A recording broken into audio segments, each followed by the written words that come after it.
Ton riz de la veille peut-il vraiment changer ta glycémie? Oui, parfois, mais le frigo ne transforme pas les glucides en aliments magiques. Il modifie seulement une petite partie de l'amidon. À la cuisson, l'amidon devient plus accessible aux enzymes. Pendant le refroidissement, certaines chaînes se réorganisent en structures plus difficiles à digérer. C'est la rétrogradation, et elles forment surtout de l'amidon résistant de type 3, le RS3. La méthode utile tient en 4 gestes. Répartis le riz chaud en portions peu profondes. Mets-le au réfrigérateur, idéalement dans l'heure, entre 0 et 4 degrés. Garde-le une nuit, puis mange-le froid ou réchauffe-le une seule fois jusqu'à ce qu'il soit fumant à cœur.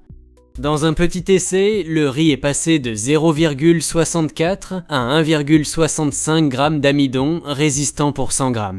Après 24 heures à 4 degrés puis réchauffage, 15 adultes en bonne santé ont eu une réponse glycémique sur 2 heures plus faible. C'est intéressant, mais ce résultat dépend du riz, de la cuisson et de la portion. Et surtout, ne laisse jamais le plat refroidir toute la nuit dehors. Les spores de Bacillus cereus peuvent survivre à la cuisson. Les toxines produites pendant un mauvais stockage ne disparaissent pas forcément au réchauffage. Pour les pâtes et les pommes de terre, le signal existe aussi, mais il varie davantage. Les bénéfices métaboliques les plus impressionnants viennent souvent de poudre concentrée, parfois 15 à 40 grammes par jour. Ce n'est pas l'équivalent d'une portion de riz froid. L'amidon résistant reste fermentescible. Augmente doucement si tu es sujet au gaz, aux crampes ou à la constipation. Et si tu utilises de l'insuline, continue de compter les glucides. Ne change ni la dose, ni le timing sans ton équipe soignante.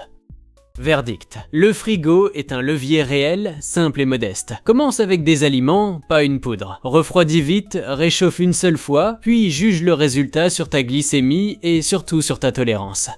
Pour d'autres protocoles simples, abonne-toi et récupère gratuitement le petit guide des compléments sur lebiohacker.fr/cadeau. Le lien est sous la vidéo.